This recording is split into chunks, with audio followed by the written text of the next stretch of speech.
ahora sí, así de pie, acompáñeme por favor al Evangelio según San Juan, capítulo 13, versículo 2.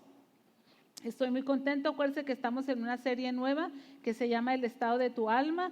Si usted no ha visto nuestra predicación del capítulo 1 del estado de tu alma, ya está en todas las plataformas, pueden buscarla y ponerse al día en esto que vamos a ir predicando. Entonces, vamos, San Juan capítulo 13, versículo 2, dice así la palabra del Señor. Y cuando cenaban, como el diablo ya había puesto en el corazón de Judas Iscariote, hijo de Simón, que le entregase.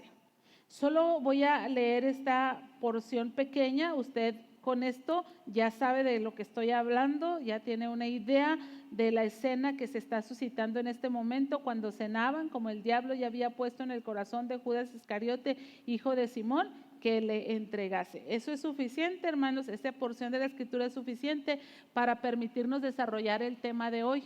Dijimos que podemos revisar el estado de nuestra alma porque hay 3 estadios del alma. Es la plenitud, es el estado intermedio y es el exilio. Y yo voy a empezar por hablar acerca del exilio hoy. ¿Cómo se encuentra o qué se tiene que hacer para que nuestra alma esté en el exilio? Con la idea, por supuesto, de que enmendemos nuestra vida si por ahí va y que retomemos el camino que Dios espera y sueña para cada uno de nosotros. Por favor, tomen su lugar y vamos entonces con mucha atención a meditar en el consejo de la palabra del Señor hoy. Entonces, hoy hablamos acerca del exilio. Déjenme, uso este testimonio, como diríamos, para vergüenza, para introducirme a este tema. Cuando yo estaba estudiando en la escuela bíblica, entre la diversidad de temas que se abordan perdón, y que nos enseñan, nos hablaron acerca de la constitución del hombre, espíritu, alma y cuerpo, y nos explicaron que había 2 corrientes de opinión teológica en ese sentido. Existía el grupo de los dicotomistas, estos que creían que el hombre se dividía en 2 partes, en alma y en cuerpo. Y entonces estaban los tricotomistas, eran los grupos de personas, los teólogos, los estudiosos que creían que el hombre es espíritu, alma y cuerpo. Cada una de estas corrientes tiene sus argumentos, sus sustentos teológicos y bíblicos para mantenerse en sus 2 diferentes posiciones. Entonces, preguntábamos los alumnos a nuestro maestro, ¿y nosotros qué creemos? Entonces, él decía, bueno, nosotros en la Asamblea de Dios, nosotros creemos que somos tricotomistas. Pero el tema, decía el maestro, es que les presentamos las 2 corrientes para que ustedes en la indagación, en el estudio, pues se hagan una idea y una decisión acerca de cuál van a tomar. Entonces, mi confesión va en este sentido. A mí hay cosas, como yo ya habrán notado, soy más buena para las generalidades, para englobar todo. Y en las particularidades me pierdo, batallo. Entonces evito los pequeños detalles, las pequeñas cosas, las suelo evitar. Entonces veo a los arminianos y a los calvinistas peleándose férreamente desde que surgieron hasta el día de hoy, hasta que Cristo venga, y están peleándose acerca de si la salvación se pierde o no se pierde. Y los arminianos dicen, sí, la salvación sí se pierde. Y los calvinistas dicen, no, la salvación no se pierde. Pero ¿sabe cuál es la realidad? Que cualquier persona que deja a Dios no entra al cielo. No importa si caminaba con Él o si no caminaba. Y los que se apartan de Dios, dicen los calvinistas, no, es que nunca fueron cristianos. Y los que se apartan de Dios, dicen los arministas, no, pues es que perdieron la salvación. Pero el resultado es el mismo. Hay gente que no permanece en Dios y que no va a estar en la eternidad con el Señor. Entonces yo decía, esto de los dicotomistas y los tricotomistas es exactamente lo mismo que Calvino y que Arminio. Porque al final de cuentas, los dicotomistas que creen que el hombre es espíritu, es alma y cuerpo, al alma le atribuyen todas las cualidades del espíritu. Pero hoy, en este tiempo, entiendo la importancia de ser tricotomistas, por lo que les explicaba el domingo pasado acerca del espíritu, del alma y del cuerpo, y voy a darles una breve por los que no estuvieron y no han escuchado esa predicación. El alma, hermanos, en la caída del hombre cobró poderío, se recorrió y tomó mucha autoridad sobre toda la vida del hombre, porque en el alma, aparte del pensamiento, las experiencias y tantas cosas que alberga el alma, alberga algo bien poderoso que es la voluntad. Sin la voluntad no pasa absolutamente nada. Entonces la carne tiene que persuadir al alma para que se mueva a hacer cosas de la carne, y el espíritu tiene que persuadir al alma para que se mueva a hacer las cosas que el espíritu quiere que haga. Entonces el alma es el LTH, lo que mueve, ¿verdad? Las baterías de carro. Puedes tener el mejor carro y si no tiene energía no vas a ningún lado. Por eso dice esta marca comercial, es el alma de tu automóvil, porque en el alma está la voluntad, lo que hace que nos movamos a un lado a otro.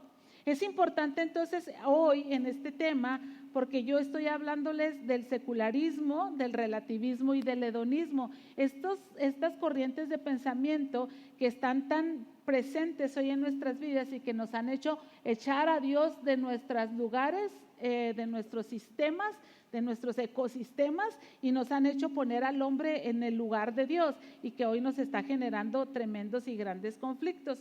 Y entonces yo decía, ay, ¿a qué personaje? Porque hay muchísimos en la Biblia de los cuales podía echar mano para predicar este sermón.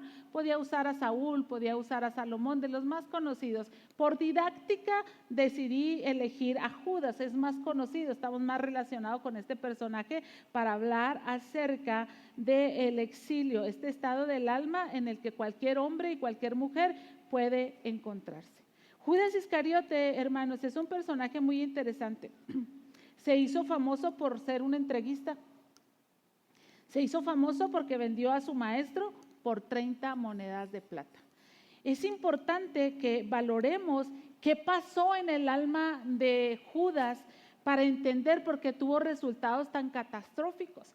Imagínense que este hombre vendió a su maestro por 30 monedas de plata. En la equivalencia actual, en moneda del metal, no en cuanto podrías vender una pieza de plata, sino en su peso del metal de plata. Esas 30 monedas de plata equivalen a 432,000 pesos o hasta 1,640,000 pesos en el mercado. Esa variación existe, depende de dónde lo vendas. Es demasiado poco por lo que perdió a cambio Judas.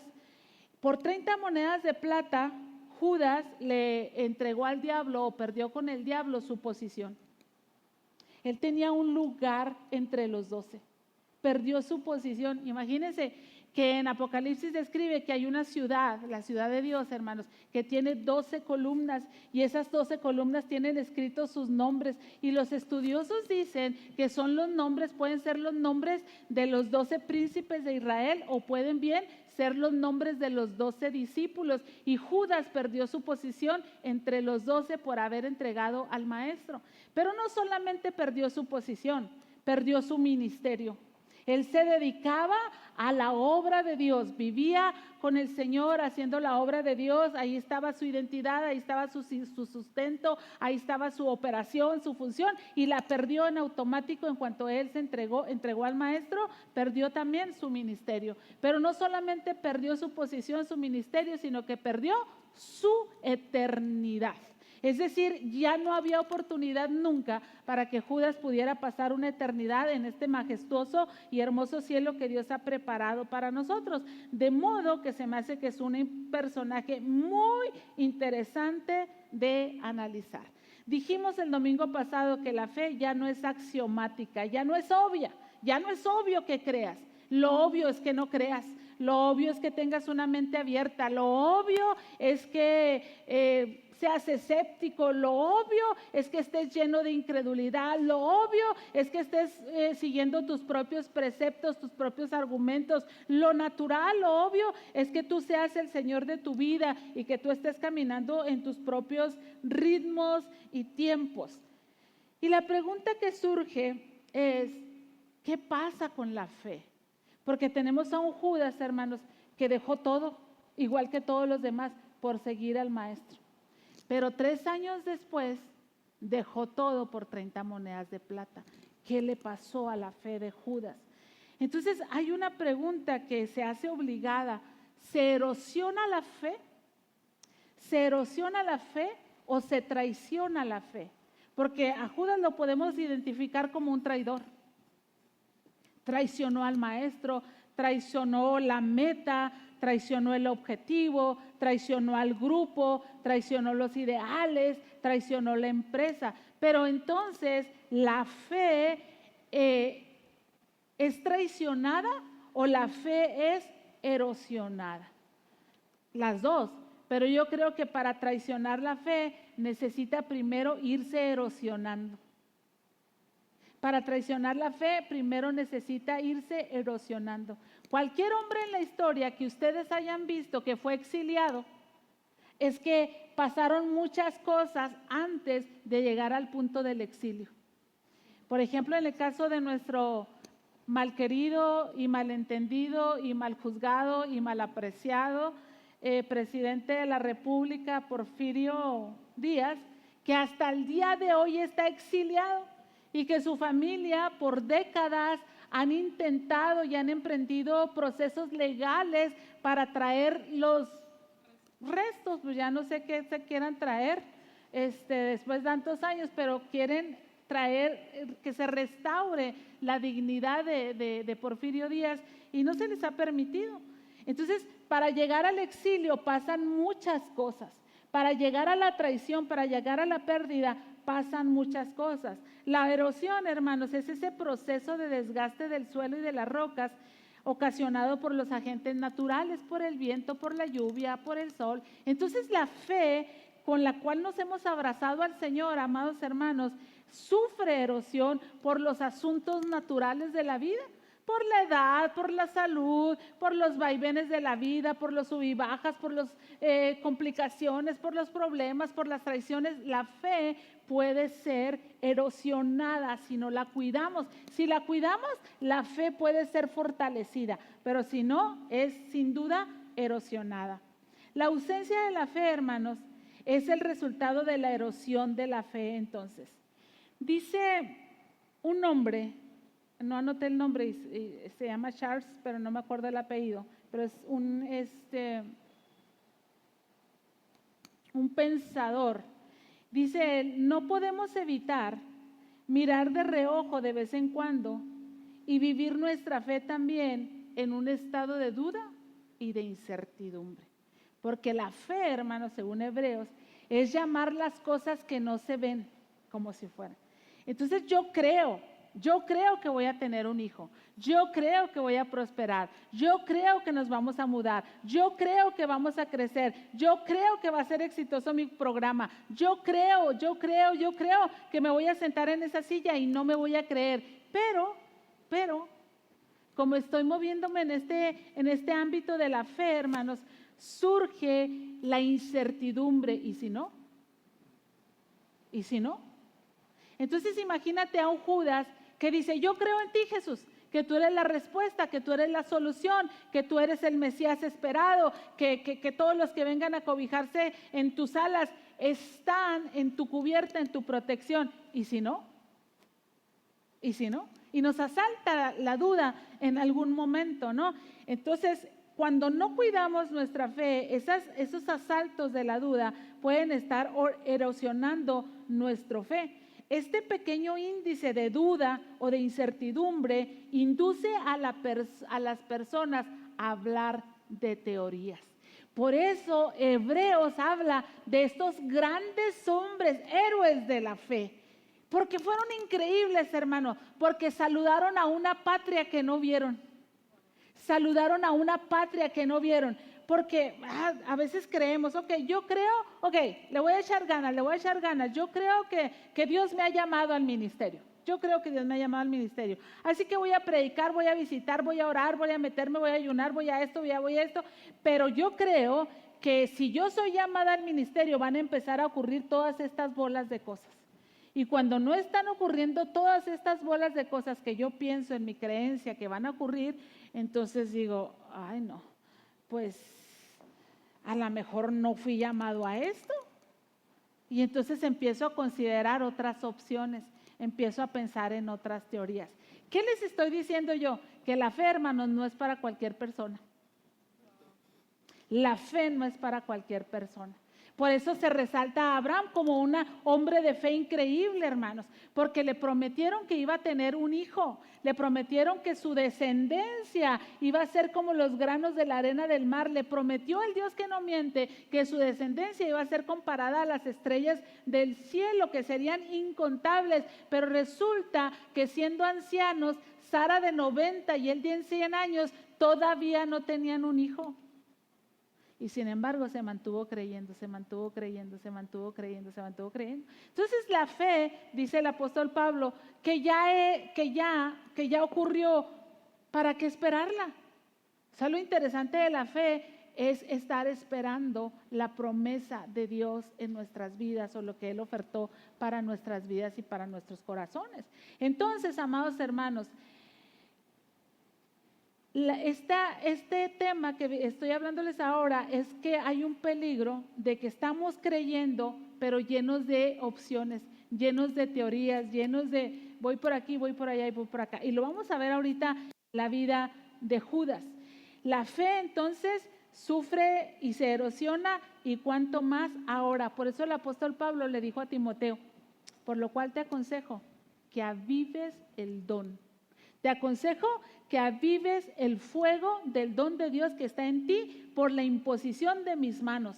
Porque, y aquí es donde entra este otro versículo que yo cito mucho, porque no nos ha dado Dios espíritu de cobardía, sino de poder, de amor y de dominio propio. Entonces le dice el apóstol Pablo a Timoteo en palabras mías, la fe tuya se va a erosionar si no la cuidas.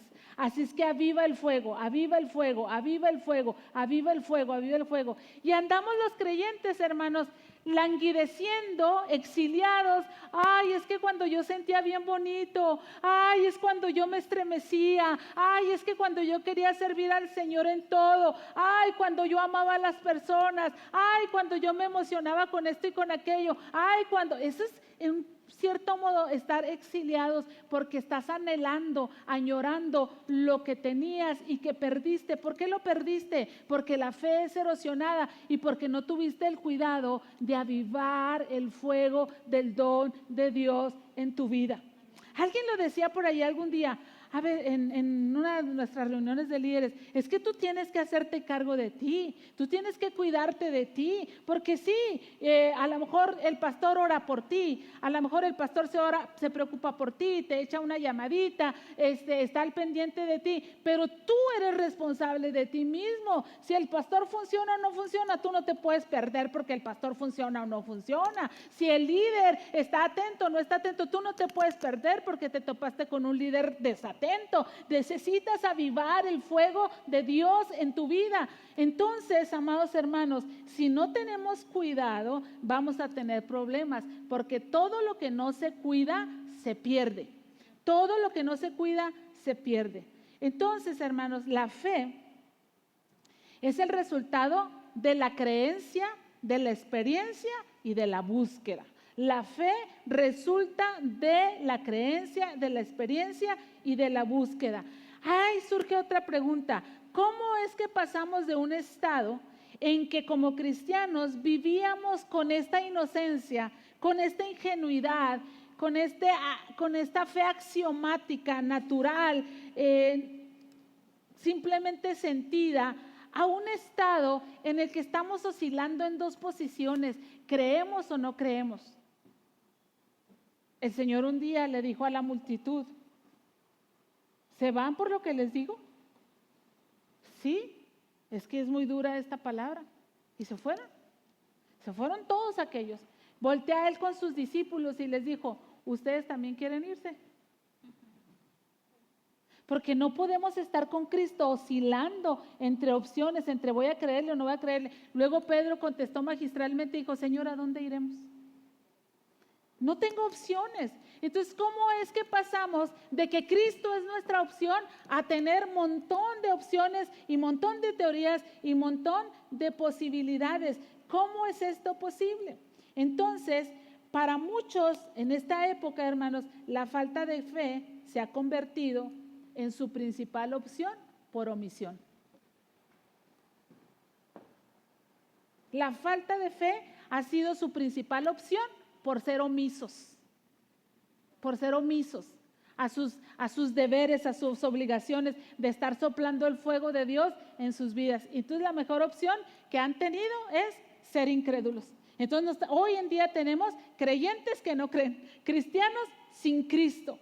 Ay, ¿qué estás haciendo? No, pues es que pues no, y podemos responsabilizar a todos, a los de la alabanza, a los que predican, a los que le enseñan a la iglesia esto y aquello, pero es nuestra opción simplemente por omisión. Repito, todo lo que no se cuida se pierde. Cuando el alma es exiliada, hermanos, el exilio es esta separación forzosa de Dios, de la plenitud de Dios.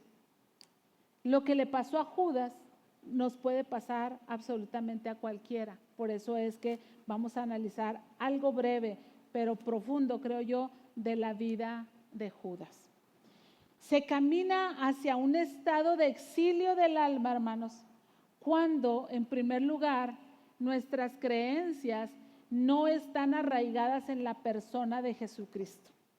Cuando lo que yo creo no está sustentado en lo que Jesucristo ha prometido. Como dije, la fe es el resultado de nuestras creencias, de nuestras experiencias y de nuestra búsqueda. Pero ¿qué creemos? ¿Qué creía Judas? ¿Qué creía Judas? Porque cuando se decide a seguir a Jesús, parece que cree que Jesús es la respuesta. Pero cuando mete la mano a la bolsa y roba, demuestra que no cree que Jesús es la respuesta. ¿Qué cree Judas? ¿Qué crees tú y qué creo yo? Dice la palabra del Señor, hermanos. En San Juan 12, 4 y 6, dijo uno de sus discípulos, Judas Iscariote, hijo de Simón, el que le había de entregar: ¿por qué no fue este perfume vendido por 300 denarios y dado a los pobres? Pero dijo esto no porque se cuidara de los pobres, sino porque era ladrón, y teniendo la bolsa sustraía de lo que se echaba en ella. Entonces él llega y se adhiere a las filas de los seguidores de Jesucristo, pero la fe son sus creencias. ¿Qué creía? Que su vida iba a ser totalmente diferente, que cualquier rotura en su vida, en su espíritu, iba a ser suturada, que ya no iba a tener que lidiar con la pobreza, con la escasez, con la dificultad, que ya iba a vestir como soñaba vestir, que ya se iba a calzar como soñaba calzarse, que iba a tener una posición que soñaba tener, que iba a tener una propiedad que ambicionaba tener, que era lo que creía. ¿Qué era lo que creía? Porque a mí me asusta cuando leo este texto, hermanos, porque él está en su función de tesorero. Está en su función de tesorero, él es el tesorero de la causa. Está en su función de tesorero, pero el escritor revela la radiografía más allá de la función. Y dice, este hombre no estaba actuando por función de tesorería, sino estaba actuando por un mal corazón.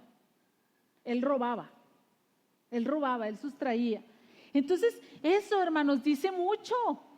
Eso dice demasiado de Dios, que ve todas las cosas y que nada es oculto delante de Él. Quiere decir que yo hago, canto, alabo, predico, enseño, vengo, no vengo, hablo, no hablo, saludo, no saludo, estoy inconforme, estoy contento. Pueden pasar montones de cosas y yo las puedo maquillar de la manera que sea, pero el Señor sabe todo lo que está pasando dentro de mi vida y de mi corazón. Que mis creencias no están sustentadas en las promesas de Dios. Porque cuando Dios te prometió que te iba a ir de las 1000 maravillas, tal vez algunos tendrían que dejar la silla y retirarse. Ah, caray, entonces no va a cambiar mi vida, o sea, no voy a tener una prosperidad increíble. No, el Señor dijo que las zorras tienen guaridas y que Él no tiene ni siquiera dónde recostar su cabeza. Entonces nuestra fe se empieza a erosionar cuando yo creía que seguir a Cristo significaba esto y esto y esto, y cuando me empiezan a decir que seguir a Cristo significa esto y esto y esto. Y la fe, hermanos, empieza a erosionar. Y entonces empezamos a buscar opciones. Híjole, ¿cómo lo resuelvo? ¿Cómo lo resuelvo? ¿Cómo lo hago? Entonces, cualquiera nos podemos sentir identificados con esto. Entonces, nuestras creencias, hermanos, deben de estar arraigadas en las promesas de Jesucristo en su palabra, nunca en nuestros deseos y en nuestras expectativas. Porque a veces sabemos personas tan carentes, tan hambrientas, tan necesitadas de aplauso, de reconocimiento, de gloria, de encumbramiento, de poder, de autoridad, de esto y de aquello. Y venimos a Cristo y pensamos que de eso se trata, seguir a Cristo. Y entonces hacemos cosas por contienda, por vanagloria, por cosas que el Señor no aprueba, y no nos damos cuenta que nuestra alma se está erosionando, que estamos caminando hacia el exilio. ¿Qué es el exilio? Apartados de mí, hacedores de maldad, no los conozco. Eso es tremendo. Alguna vez platicando con unas personas cuestionábamos algo y esta persona, un evento cuestionábamos, y esta persona decía, los eventos, las predicaciones estuvieron increíbles, me decía esta persona.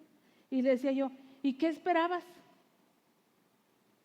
Las predicaciones tienen que estar increíbles, porque es un evento de tal nivel y los predicadores son predicadores de tal nivel. No están invitando a un neófito, no están invitando a un buen cristiano que tiene algo que decir, están invitando a un predicador. Un predicador es como un bateador que tiene un récord en cuántas le pega, a qué velocidad, cuántas falla, cuánto nos falla, y lo invitan. Entonces, que exista una buena predicación no significa mucho más que eso. Es decir, no puede ser medido un hombre ni yo porque predico bien, porque hay algo, el escáner de Dios, los ojos de Dios son los que pueden ver las intenciones del corazón de cada uno de nosotros. Entonces, amados hermanos, que esto que seguimos a Jesús, esta fe que hemos depositado en Jesús, nuestras creencias son las correctas, porque a lo mejor, y solo a lo mejor, muchos no seguirían a Jesús si las creencias fueran correctas, pero otros muchos sí, como aquellos cristianos que estaban en los teatros romanos, ¿verdad? Que dieron su vida. Otra vez hablando de la fe de Hebreos 6, o sea, dieron su vida y permanecieron creyendo. Job decía, yo sé que aunque Dios mismo me matare, Él me volverá a levantar. Quiere decir que no me voy a mover de mi fe, pase lo que pase. Pero algunos de nosotros, nuestra fe se va erosionando rápidamente cuando las expectativas que tenemos acerca de lo que significa ser cristiano, se van siendo confrontadas con la realidad de lo que significa ser cristianos. Entonces, amados, esa es la primera cosa en la cual cayó Judas y que fue exponiendo su fe y que la fue debilitando, la fue desquebrajando, la fue cuarteando. Ustedes y yo debemos de cuidarnos de eso y revisar. Yo en terapia hago un ejercicio con las personas. A veces, no en todos los casos, pero muchas veces reviso el sistema de creencias de ellos y lo cotejo, lo contrasto con la verdad para que ellas puedan enmendar y sanar su corazón. ¿Qué crees acerca de Dios? Y casi siempre son mentiras, que Dios no me quiere, que Dios no me ve, que a Dios no le importo, que Dios no es real, que Dios esto. Entonces yo les argumento bíblicamente qué debe de creer según el contexto bíblico. ¿Qué crees acerca de los otros?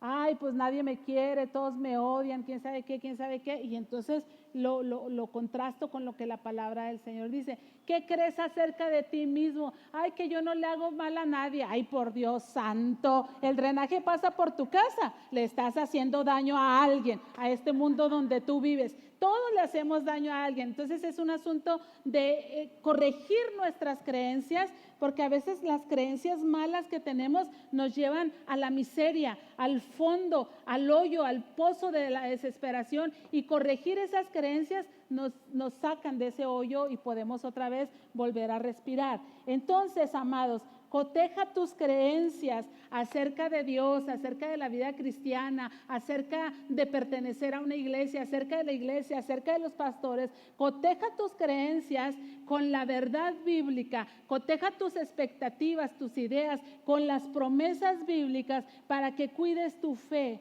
y tu fe no sea erosionada. De modo que se diga de ti y de mí, ella caminaba con el Señor y ahora se ahorcó de la desesperación y ya no está más con nosotros. Amén. La segunda cosa que quiero analizar de Judas, hermanos, es que dijimos que la fe era un tema de creencias y es un tema de experiencias.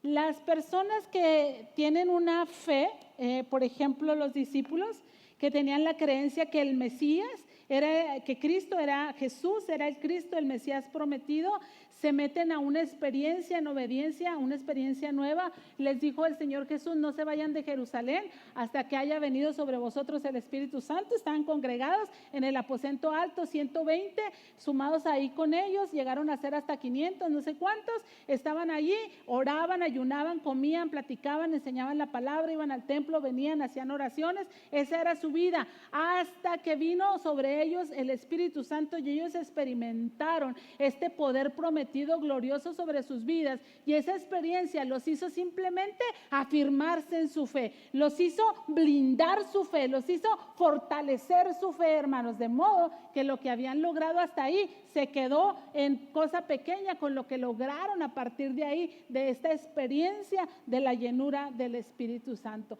Tal vez por eso el Señor nos insta en su palabra y dice que pidamos ser bautizados por el Espíritu Santo, que pidamos esta experiencia, y cuando ya tenemos esta experiencia, vayamos por otras experiencias, por otros dones, por otras manifestaciones, por otras operaciones del Espíritu Santo, porque la fe está directamente ligada a la experiencia.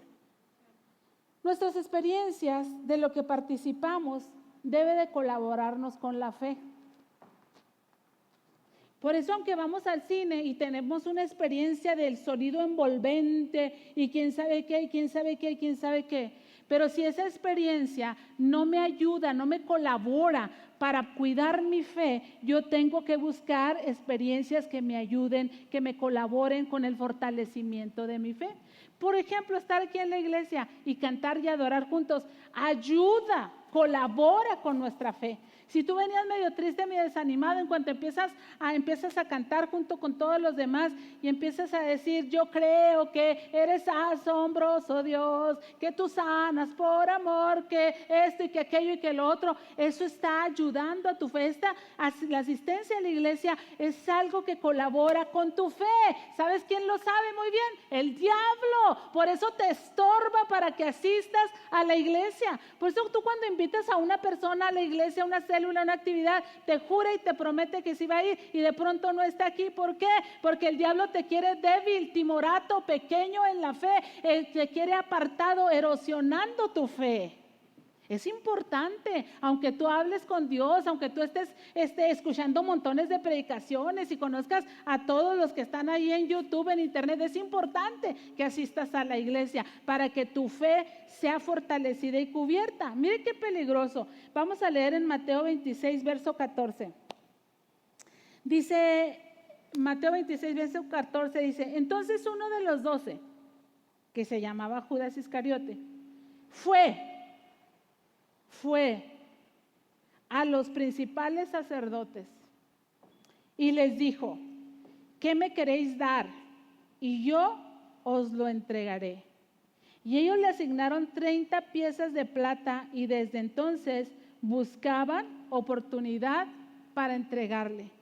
¿Qué tan fácil sería para mí ir y encontrarme con una autoridad? Ahí vengo, voy con Maru Campos. ¿Qué tan fácil sería? con Marco Bonilla. Es más, con cualquier regidor. ¿Qué tan fácil sería para mí llegar ahí con cualquier regidor? Hay personas bien expertas y si dice, métase, porque no le van a abrir nunca, o le van a negar al regidor, pues usted métase, ahí está. Porque hay personas que ahí viven, pero no es fácil. Estos eran los sumos sacerdotes, ellos no hablaban con todo el mundo ni recibían a todo el mundo.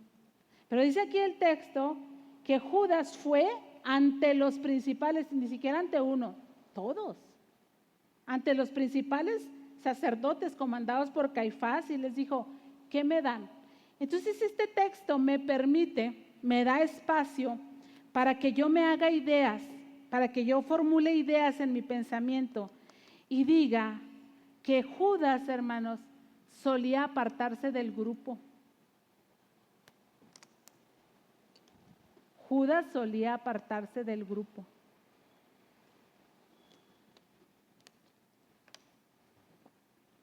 Porque no hubo un complot interno para traicionar a Jesús, bastó con uno.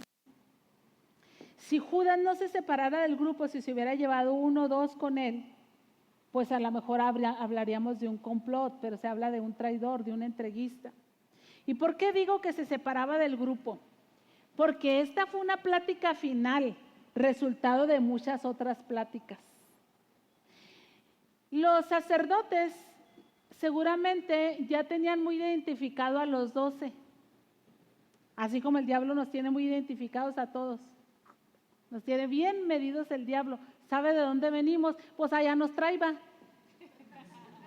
¿Sí sabe cómo? Nos tiene bien medidos, bien calculados. Entonces, no, Matías, no, aquel tampoco, no, aquel tampoco, no, aquel tampoco, no, aquel. Tal vez Judas.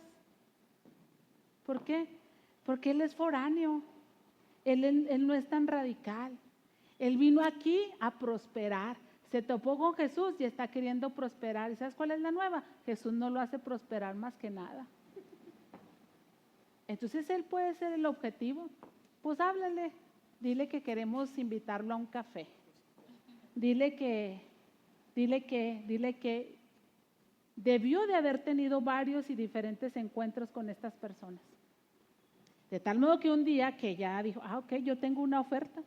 ¿Cuánto me dan? No dijo, oiga, ¿ustedes están interesados en darle muerte a Jesús? No, ellos sabían, él sabía que estaban interesados en acabar con Jesús. Quiere decir que ya había habido por ahí alguna oferta. Eso me hace pensar mucho, hermanos, en las ovejas, en nosotros como ovejas. Una oveja que se separa, mire qué interesante, porque al diablo lo comparan a un león. Y los leones, hermano, siempre están bostezando, echados ahí con la melena, muy tranquilos. Y sin embargo son los que proveen el alimento para su manada. Pero ¿cómo lo hacen? Bajo el acecho. Están ahí quitados de la pena como nada, viendo.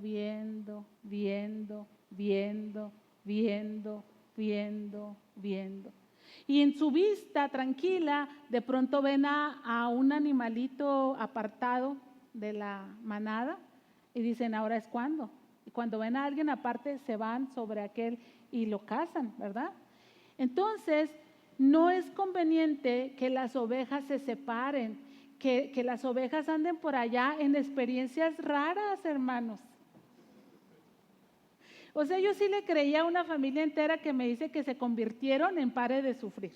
Sí les creí. Ahí conocieron a Jesús, dicen ellas, pero están en una iglesia cristiana. Lo que no creería es que alguien de aquí de MLV ande en pare de sufrir. Yo diría, ¿qué anda haciendo allá? ¿Verdad? O sea, ¿qué anda haciendo allá? Pero hay ovejitas, hermanos, que les gusta apartarse del grupo. Les gusta apartarse del grupo. Ay, qué enfadosos yo por acá, yo por aparte, que andan buscando experiencias muy curiosas, sentados a los pies de Gamalieles muy raros.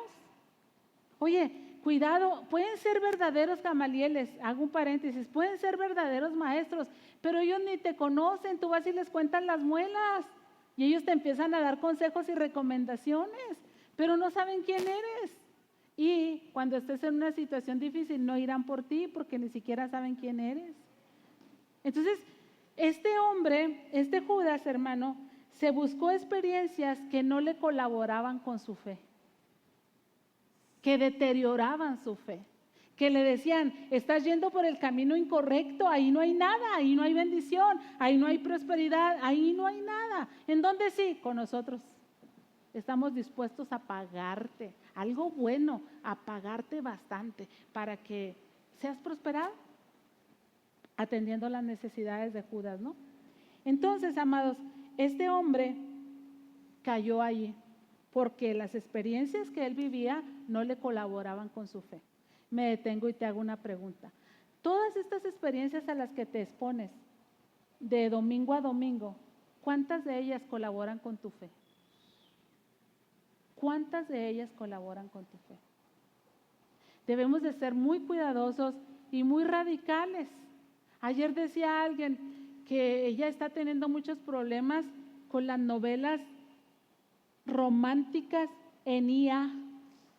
Y la otra muy despistada dijo, ¿qué es eso? Y yo por vergüenza no pregunté, pero yo también estaba así, ¿qué es eso? Y luego ya me dice, esas que aparecen en Facebook. Y lo, pues a mí sí me han aparecido, pero ni una me habla. Ella hablaba me las imagino como yo, la referencia que tengo es cuando Calimán, y está uno bien atento escuchando en el radio, ¿no?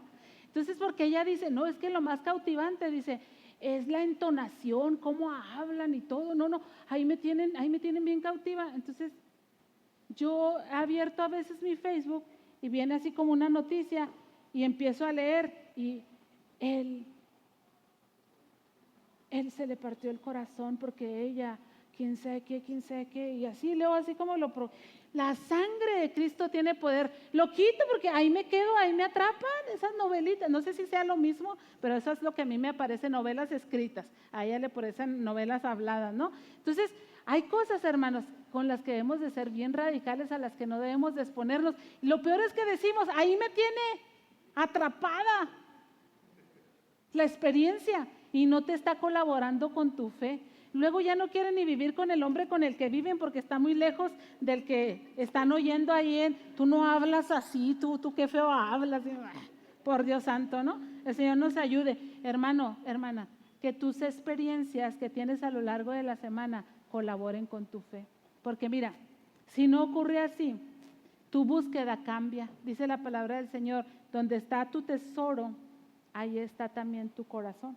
Entonces la fe tiene que ver con qué creo, qué estoy experimentando y qué estoy buscando.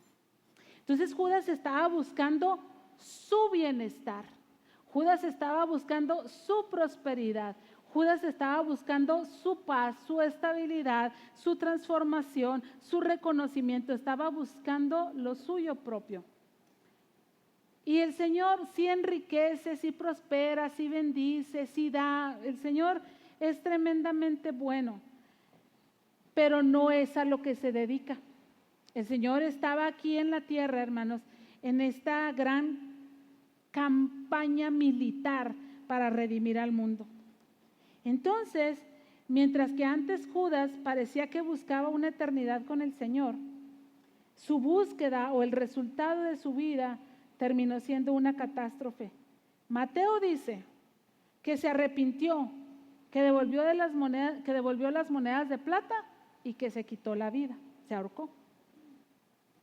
En Lucas, en el libro de los Hechos, dice que Judas se compró un campo con el galardón de su iniquidad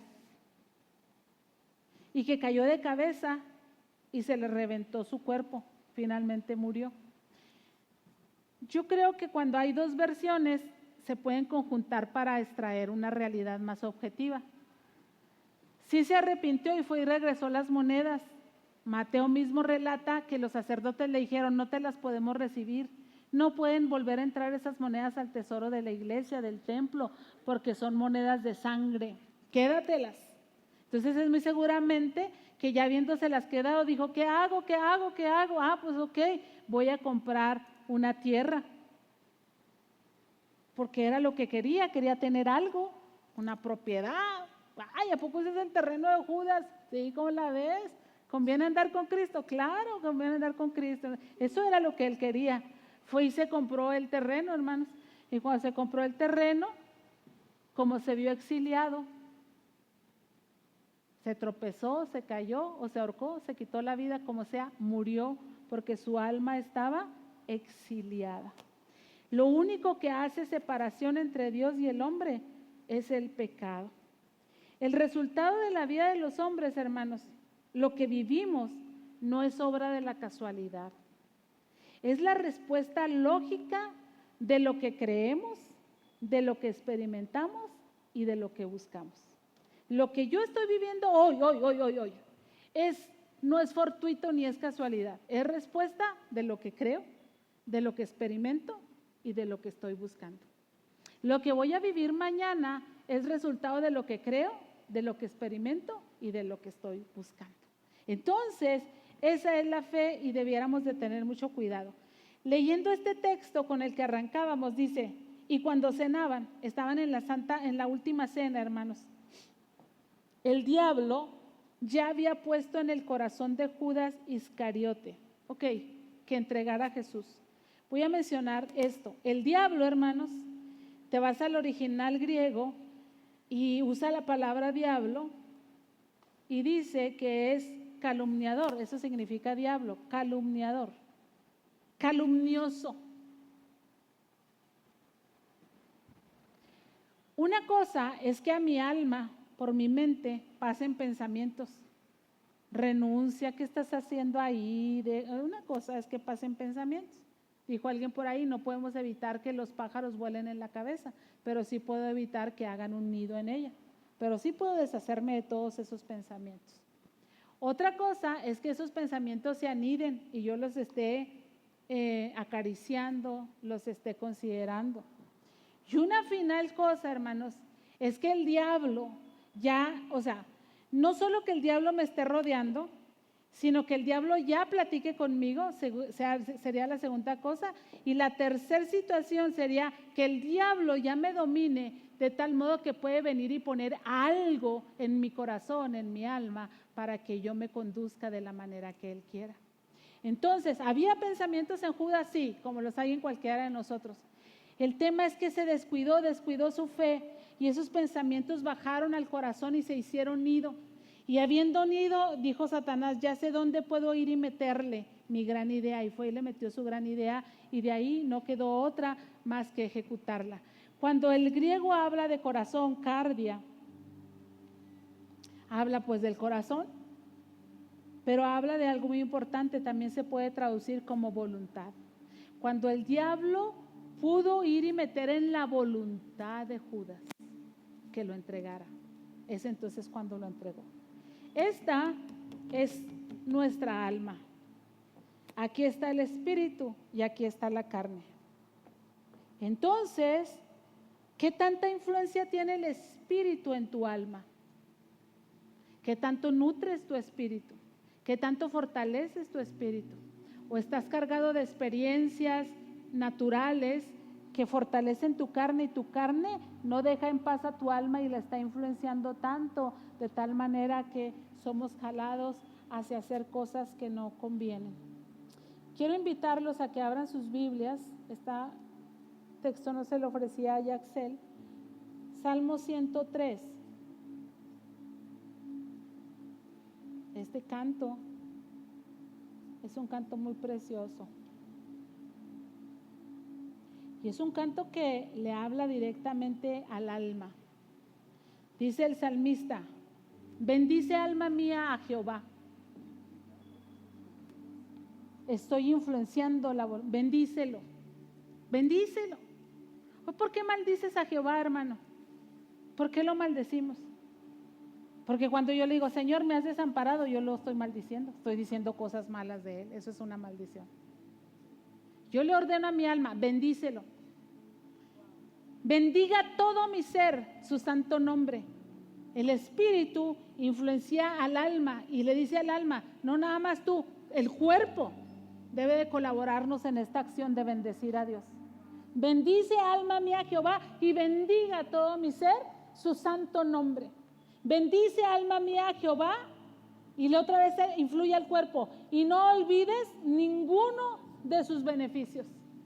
Alma, no olvides las cosas buenas que Dios ha hecho por ti Y entonces el cuerpo empieza a tener una actitud distinta, empieza a dejar el cinismo, empieza a dejar la altivez, la soberbia. No olvides sus beneficios, acuérdate de dónde te sacó el Señor, acuérdate del bien que te ha extendido, acuérdate cómo te ayudó. Y entonces el cuerpo, hermanos, empieza a cambiar. Él le empieza a hablar, le continúa hablando el salmista: alma, Él es quien perdona todas tus iniquidades, el que sana todas tus dolencias, cuerpo, el que rescata del hoyo de tu vida, alma, cuerpo, el que te corona de favores y de misericordias, es el que sacia de bien tu boca, de modo, cuerpo, que te rejuvenezcas como el águila. Jehová es el que hace justicia y derecho a los que padecen violencia. Sus caminos notificó a Moisés, alma, y a los hijos de Israel sus obras. Misericordioso y clemente es Jehová. Él es lento para la ira y grande en misericordia. Pero fíjense qué tremendo: no contenderá para siempre, ni para siempre guardará el enojo. No ha hecho con nosotros conforme a nuestras iniquidades, no nos ha pagado conforme a nuestros pecados, porque como la altura de los cielos sobre la tierra, engrandeció su misericordia sobre los que le temen. Cuanto está lejos el oriente del occidente, hizo alejar de nosotros nuestras rebeliones. Como el Padre se compadece de los hijos, así se compadece Jehová de los que le temen, porque Él conoce nuestra condición. Se acuerda de que somos polvo. El hombre como la hierba son sus días, florece como la flor del campo, que pasó el viento por ella y pereció, y su lugar no la conocerá más. Mas la misericordia de Jehová es desde la eternidad y hasta la eternidad sobre los que le temen, y su justicia sobre los hijos de Dios, sobre los que guardan su pacto y los que se acuerdan de sus mandamientos para ponerlos por obra. Alma, vas por buen camino si mantienes tu fe, vas por buen camino si te aferras a tu fe, vas por buen camino si cuidas tu fe. Jehová estableció en los cielos su trono y su reino dominó sobre todos. Bendecid a Jehová vosotros sus ángeles, poderosos en fortaleza, que ejecutáis su palabra, obedeciendo a la voz de su precepto. Bendecid a Jehová vosotros todos sus ejércitos, ministros suyos, que hacéis su voluntad. Bendecid a Jehová vosotras todas sus obras, en todos los lugares de su señorío. Bendice, alma mía, a Jehová. Por favor, pónganse de pie, amados hermanos.